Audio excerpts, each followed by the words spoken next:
નમસ્કાર, આપ જોઈ રહ્યા છો નેશન પ્લસ ન્યૂઝ. હું છું આપની સાથે હિરલ પંડ્યા.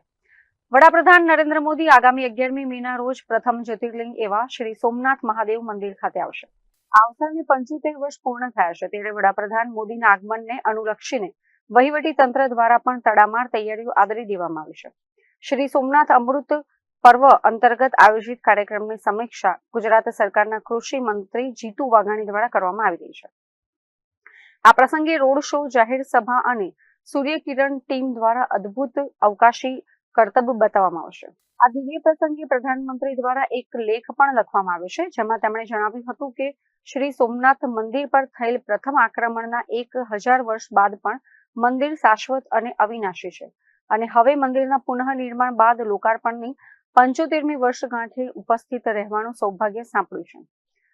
દિવ્ય પ્રભાસની પરિક્રમા સમગ્ર પૃથ્વીની પરિક્રમા સમાન માનવામાં આવે છે. જ્યારે ભક્તો શ્રી સોમનાથ મહાદેવના દર્શન માટે આવે છે, ત્યારે તેઓ માત્ર એક મંદિર જ નહીં, પરંતુ હજારો વર્ષ જૂની અવિરત સંસ્કૃતિની શક્તિ અને પરંપરાનો અનુભવ પણ કરે છે.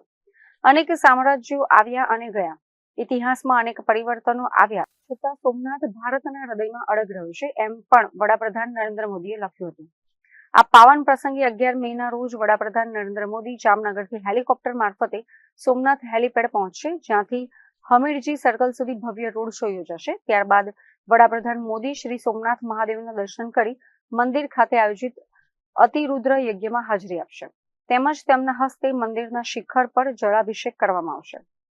દેશની વિવિધ પવિત્ર નદીઓમાંથી લાવવામાં આવેલા જળથી કુંભાભિષેક પૂજાનું પણ આયોજન કરવામાં આવ્યું છે.